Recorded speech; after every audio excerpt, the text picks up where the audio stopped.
மக்களை காப்போம் தமிழகத்தை மீட்போம் மக்களை காப்போம் தமிழகத்தை மீட்போம் மக்களை காப்போம் தமிழகத்தை மீட்போம்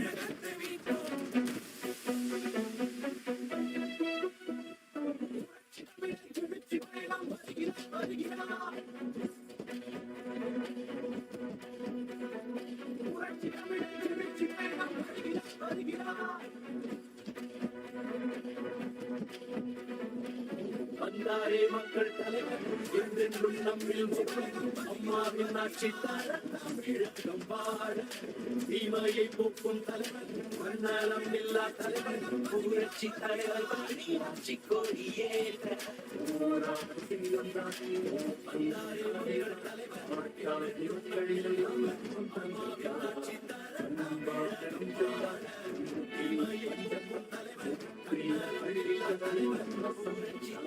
பொன்மன ஜமல் புரட்சி தலைவர் எம்ஜிஆர், இதயம் புரட்சி தலைவி அம்மா இருவரும் தலைவர்களை வணங்கி தாம்பரம் சட்டமன்ற தொகுதி, பல்லாவரம் சட்டமன்ற தொகுதி, இந்த இரண்டு சட்டமன்ற தொகுதியில் இருக்கின்ற வாக்காளர் பெருமக்கள் அத்தனை பேரும் இந்த அரங்கிலே குழுமி இந்த பூமியை அதிர்கின்ற அளவிற்கு எழுச்சி, ஆரவாரம், மகிழ்ச்சி. இதுதான் நடைபெறுகின்ற சட்டமன்ற பொது தேர்தலில் அண்ணா திமுக வேட்பாளர் வெற்றி பெறுவதற்கு சாட்சி. ஆக 4 பிரதமர் நாட்டை ஆண்டபோது திராவிட முன்னேற்ற கழகத்தை சேர்ந்தவர்கள் அந்த மத்தியிலே அமைச்சரவையில் இடம்பெற்றிருந்தீங்க. ஆட்சி அதிகாரத்தில் இருக்கிற பொழுது மக்கள் சுயாட்சி, இன்னைக்கு மாநில சுயாட்சி பற்றி கவலைப்படாத கட்சி திமுக கட்சி. எப்படிலாம் மக்களை ஏமாத்துறாங்க பாருங்க. தேர்தல் வந்தா மாநில சுயாட்சி எடுத்துக்குவாங்க, தேர்தல் முடிஞ்சா அப்படியே விட்டுருவாங்க. மத்தியிலே அதிகாரம் தான் அவளுக்கு கண்ணுக்கு பட்டது. இன்னைக்கு கொடுக்கப்பட்ட வாக்குறுதி மாநில சுயாட்சி பற்றி கவலைப்படாத. அப்படி மாநில சுயாட்சி கிடைக்க வேண்டும் என்று இந்த திராவிட முன்னேற்ற கழகம் உண்மையிலே எண்ணி இருந்தால் மத்தியிலே ஆட்சி அதிகாரம் இருக்கின்ற பொழுதே அவர்கள் அதை அதோட இன்னைக்கு ஒரு அமைச்சர் இருந்தார் செந்தில் பாலாஜி. உங்களுக்கு நல்லா தெரியும், உங்களுக்கு நல்லா தெரியும். 10 ரூபா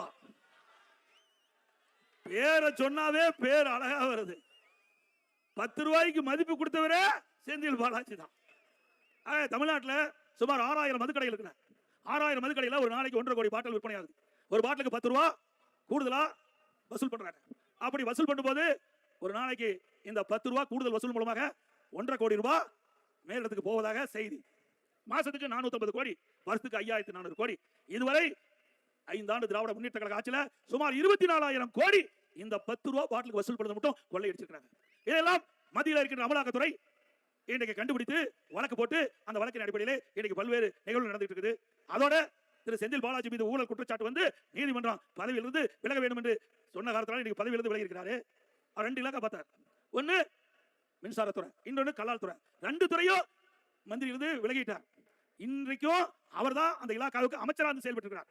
எந்த நிலையில இந்த அரசாங்கம் இருக்கு என்று பாருங்க. ஏற்கனவே ராஜினாமா பண்ணிட்டார் 2 இலாக்காவிலையும்.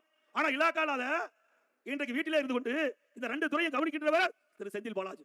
இந்த அரசு அதிகாரிகள் அவர் வீட்டுக்கு சென்று இந்த 2 துறையில் இருக்கிற பிரச்சனைகள் அவரோடு பேசி இன்றைக்கு அதை தீர்த்துக்கிட்டு இருக்காங்க. அண்ணா திமுக ஆட்சிக்கு வந்தவுடன் யாரெல்லாம் இந்த தவறுக்கு உறுதியாக இருக்கிறார்களோ அவர்கள் மீதெல்லாம் உரிய நடவடிக்கை எடுக்கப்படும். திரு ஸ்டாலின் அவர்களே, அடுத்த மாசம் 2வது வாரத்தில் தேர்தல் அறிவிச்சுவாங்க. நீங்க போட்டாலும் போடாவிட்டாலும் சட்ட ரீதியாக எஃப்ஐஆர் போட்டே தீர வேண்டும். அப்படி போடுகின்ற பொழுது என்ன நடக்கும் என்று எல்லோருக்கும் தெரியும். இப்படி திராவிட முன்னேற்ற கழகம் ஆட்சியில் வந்திருந்து எல்லா துறை வாரியாக இருக்கிற அமைச்சர்கள் கொள்ளையடிப்பதை தான் குறிக்கோளா வச்சிருக்காங்க. இந்த ஆட்சியில் மக்களுக்கு என்ன பலன் கிடைச்சது? வேதனை தான் மிச்சம். இந்த ஆட்சியில் வேதனை தான் மிச்சம். திராவிட முன்னேற்ற கழகம் தேர்தல் நேரத்தில் கொடுக்கப்பட்ட வாக்குறுதி 525 வாக்குறுதி கொடுத்தீங்க. 4 1 பங்கு வாக்குறுதி கூட இதுவரைக்கும் நிறைவேற்றப்பட முடியல உங்களால. ஆனா திரு ஸ்டாலின் பேசுறார் 98% அறிவிப்புகள் நிறைவேற்றப்பட்டதா குறிப்பிடுறார். நான் சட்டமன்றத்தில் பேசினேன். திரு ஸ்டாலின் அவர்களே, நீங்க 98 அறிவிப்புகள் நீங்க நிறைவேற்றப்பட்டதாக இன்னைக்கு பத்திரிகை ஊடகத்தில் வெளியிடுறீங்க. அப்படி ஒரு வெள்ளை அறிக்கை கொடுங்க, மக்கள் தெரிஞ்சுக்கிட்டோம். மக்களை ஏமாற்றுவதில் 1ஆம் நம்பர் முதலமைச்சர் இன்றைய முதலமைச்சர் ஸ்டாலின் அவர்கள். இன்னொன்று சொல்றார், எடப்பாடி பழனிசாமி துரோகி என்று. ஸ்டாலின் அவர்கள் நான் துரோகி இல்ல, நாட்டு மக்களை ஏமாற்றுகின்ற ஸ்டாலின் தான் துரோகி, தமிழின துரோகி. இன்னைக்கு தமிழகத்தில் சட்ட ஒழுங்கு அடியோடு சீர்குலைந்து விட்டது. இதற்கு காரணம் ஸ்டாலின். அதோட எங்க பார்த்தாலும் போதைப் பொருள் விற்பனை விற்குதுல. எது கிடைக்குதோ கிடைக்கலையோ போதைப் பொருள் கஞ்சா எல்லா இடத்துலையும் கிடைக்குது, தாராளமா கிடைக்குது. இந்த கஞ்சா பயன்படுத்துகிற இளைஞர்கள், மாணவர்கள், பொதுமக்கள் இந்த போதைக்கு அடிமையாகி குற்றச்செயலில் ஈடுபடுறாங்க. இவ்வளவு குற்றச்செயலில் ஈடுபடுவதற்கு காரணமே கஞ்சா போதை ஆசாமியால். இன்னைக்கு சென்னையில ஒரு பொதுக்கூட்டம் நடந்தது. திரு கனிமொழி அவர்கள் பேசுறாங்க. அந்த பொதுக்கூட்டத்தில் ஒரு பெண் காவலர் பாதுகாப்பு இருக்கிறாங்க. அங்க 2 இளைஞர்கள் போய் அந்த பெண் காவலருக்கு பாலியல் சீண்டல் கொடுக்கிறார். இன்னைக்கு காவலருக்கே இப்படிப்பட்ட நிலைமை. மக்களுக்கு யார் பாதுகாப்பு கொடுக்குது? இன்னைக்கு பயிரை வேலி காக்க வேண்டும். அதே போல மக்களை காப்பது காவல்துறை. அந்த காவலருக்கு பாதுகாப்பு இல்லாத ஒரு சூழலை இன்றைக்கு தமிழகத்தில் நிலவி கொண்டிருக்கிறது. இப்படிப்பட்ட ஆட்சி தொடர வேண்டுமா?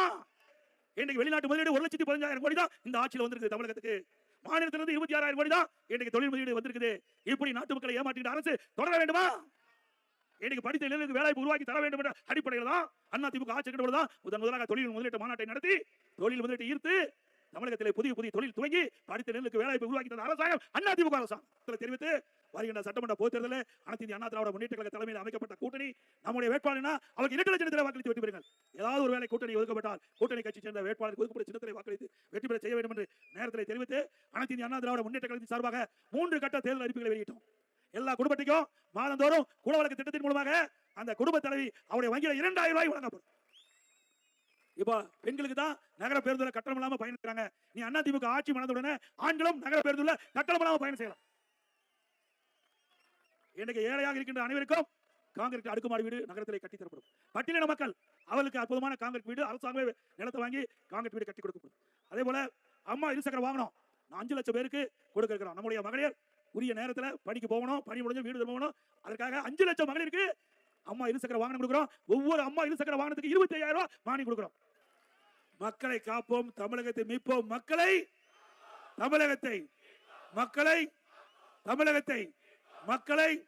தமிழகத்தை ஸ்டாலின் மாடல் அரசு, ஃபெயிலியர் மாடல் அரசு. தீமையை போக்கும் தலைவர், தன்னலம் இல்லா தலைவர், புரட்சி தலைவர் வழி ஆட்சி கொடியேற்ற